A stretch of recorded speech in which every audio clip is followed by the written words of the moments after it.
Guys! Hello! So, pag-uusapan natin ang destiny swap na pati yung kamalasan or sa English, yung bad consequences and bad karma na makukuha mo pag inalaw mo yung destiny swap na yun or destiny swap kanila.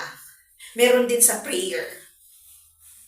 Habang paliguin natin si Meatloaf na tinatry kong kahit busy ako is meron kang nami-mesmerize, meron kang nako-connect, at meron kang nare-reflect, ganun.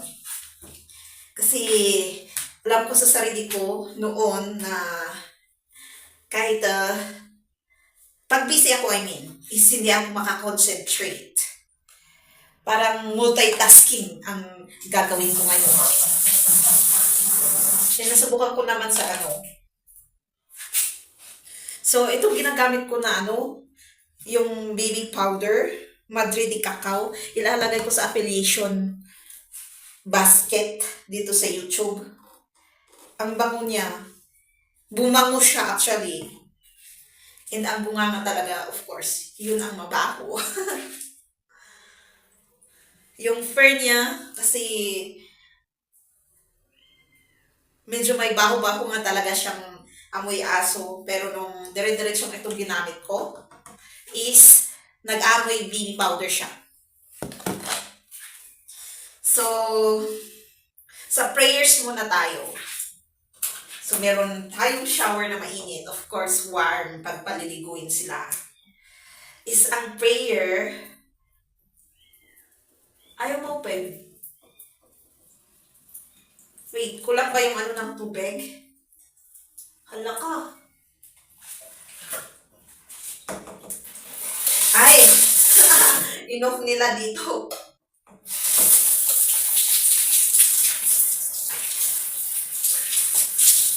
Pag sa prayer, huwag mo agad ipipray ang protection ng isang tao, lalo kung hindi mo kabahay or tao sa labas. Kundi mas magandang i-prayer mo na yung pagbabago nila at makilala ang Diyos. Kasi lahat ng makasalanan and meet niya yung learning and growth niya sa buhay niya. Kasi pag automatically protection ng tao sa buong mundo, pwede naman through disasters, ganon. Mga accidents. Pero yung protection, lahat na banda, hindi pala maganda. Kasi mapupunta sa iyo yung consequences and karma. Yun. And pag sa kabahay, oo naman, 100% protection, tapos makuha niya yung learning and growth, guide sa buhay niya, ma-open yung wisdom niya, knowledge, intelligence, connecting, guide, and pray mo din sarili mo para pag mas nakakatanda ka, is makuha mo yun. Ano na yun? Tamang advice para sa taong yun. Yan, behave si Meatloaf pag napapaliguan. Nasanay siya.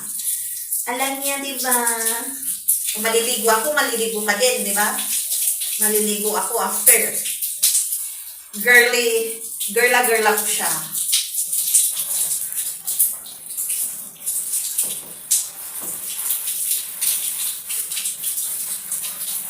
So,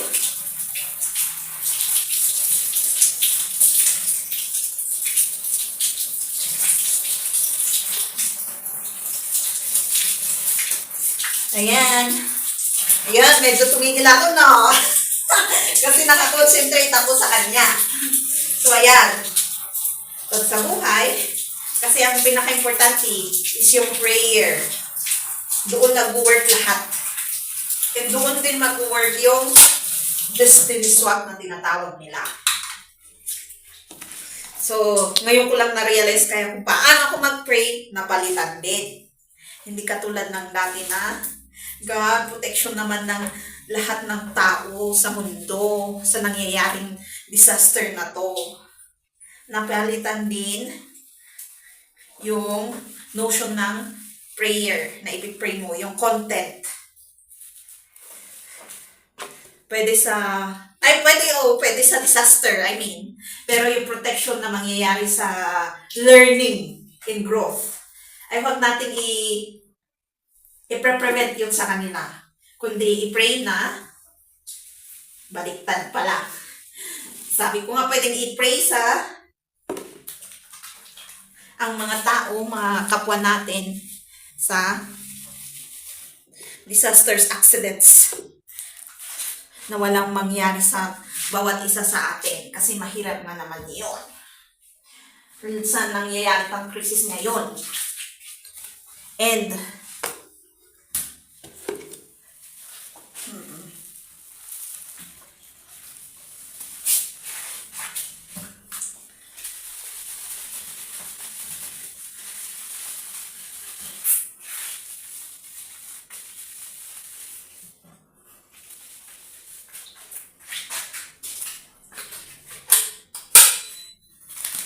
wait! What's yan? Meatloaf. Ayan, medyo nalingat na naman tayo.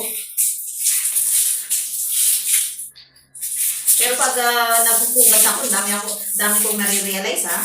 Nung first na nagre-realize ako, tapos naghugas, may mga nababasag-basag, ngayon wala na. Ngayon yung ganito na medyo nag-advance, medyo.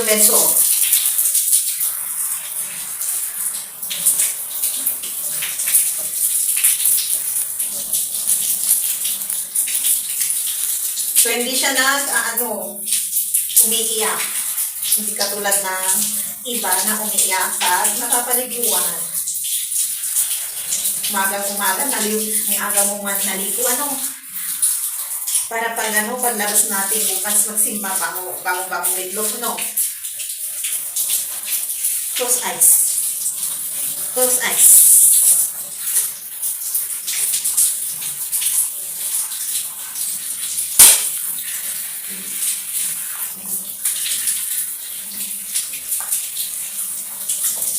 Uy! Ayun tuloy. Nadulas. Buti hindi nabalian.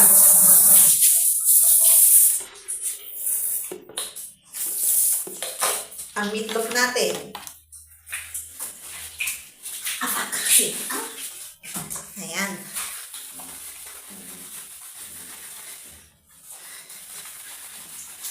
Bango-bango ulit meatloaf. Nasobrahan ba akong paligo ng dog? 3 times a week. Dahil sa gusto ko siyang bumango.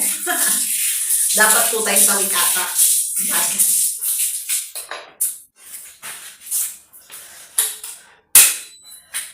Itong shower na to, kailangan nag-o-off on siya. Automatic na nag-o-off. Akuray buwanta. Orayin, wait lang hintayin natin mag-hit yung mag-warm yung tubig. Wait. Okay,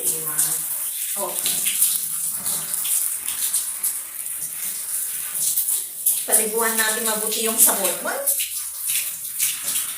Okay, Iman.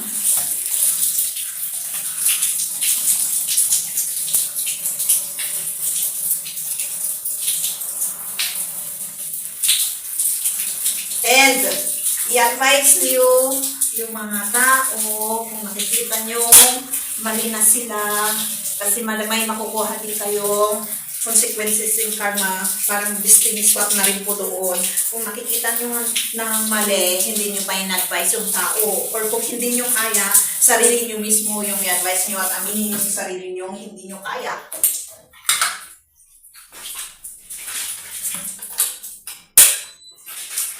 Oo, tama. Lahat is may kakilap na bad consequences in karma. Para matuto tayong lahat. So, napaka-simple pero napaka-importante nitong message na to. So, magkukonsentrate na akong paliguit si Meatloaf. Wait. Gusto ko palang ituloy. Yung kakaisip ng hindi maganda, kakasalita ng hindi maganda katulad ng murmurizing or ginudge mo agad yung taong yun dahil sa insecurities, envy, and jealousy, na hindi mo naman alam yung nangyari, hindi mo pa muna clarify bago ka nagsalita agad na ganun na ang nangyari. And kahit meron kang emotional knowledge, ang makikita mo lang doon is may problema na nangyayari sa taong yon. Pero towards to maano talaga yung nakita mo, kasi nakita mo nga may problema dahil sa emotional knowledge, pero hindi mo pa rin makikita yung ano talagang problema. Kailangan mo munang tanungin yung taong yun, i-clarify kung anong talagang nangyayari para ma-connect. Then, mag-go along ka ng advice and motivation sa taong yun.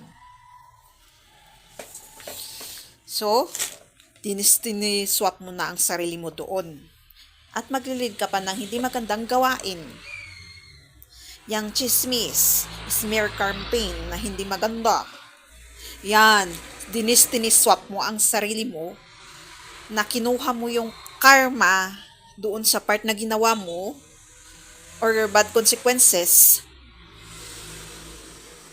at wala ka pang accountability na mali yung ginawa mong yun, kundi normal kasi ginagawa ng lahat. So, better to save the self.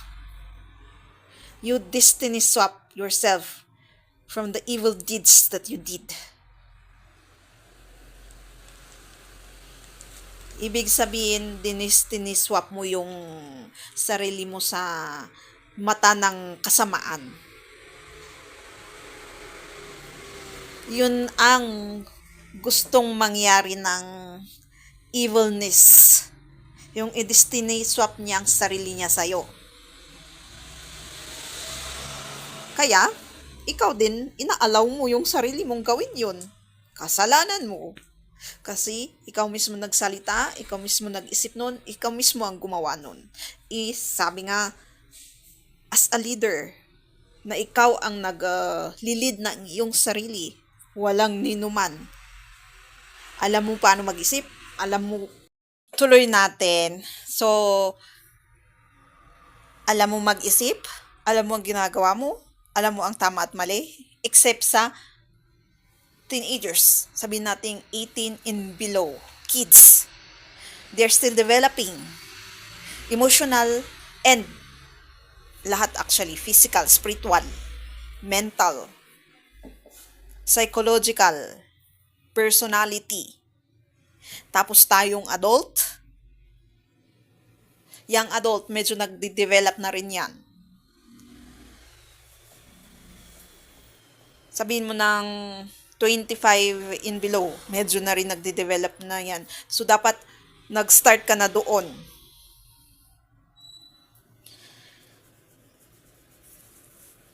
So, yan, naintindihan po natin yung destiny swap na yan sa mga nangyayari sa mistakes natin at kasalanan.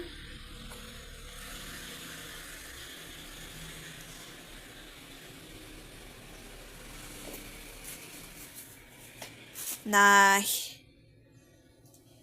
explanation beyond more kung anong nangyayari din sa spiritual world. And kakilap nun is test din sa atin kung anong reaction na gagawin natin. Hindi totally destiny swap na ginagawa ng evilness. Actually, through that, titignan din kung sa mistakes and sins natin, anong gagawin natin na step. Kung i-accountable ba natin yun, i-accept, aaminin natin, and maglilid ng learning and grow, or still continuing who we are through that mistakes and sins. So, dalawa lang ang pipiliin. And, meron akong topic about noon, di ba, na about ego, kung paano natin i-differentiate ang unhealthy ego and healthy ego. Nandun na rin yung mistakes. So, mas magandang i-develop more natin ang sarili talaga natin. Personality, psychological, mental, spiritual, etc. Personality, characteristic, manners, attitudes, or moral or value.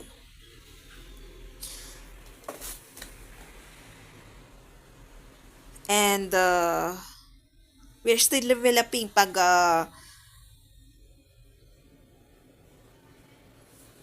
the way our thinking, tapos paano tayo magsalita is hindi, paano malalaman kung ganun mag-isip yung tao, kung paano magsalita yung taong yun is hindi maganda sa pandinig.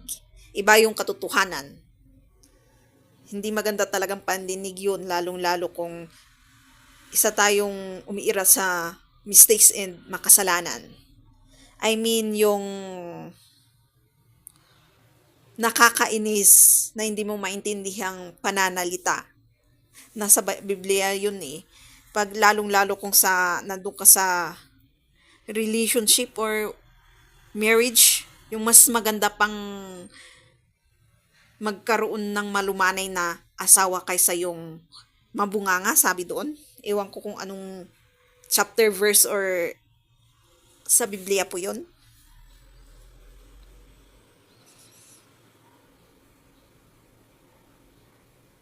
Yung mapapalabas yung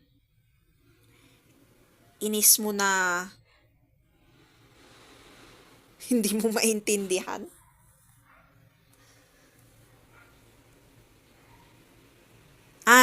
Yung parang nagko-command. Ayan.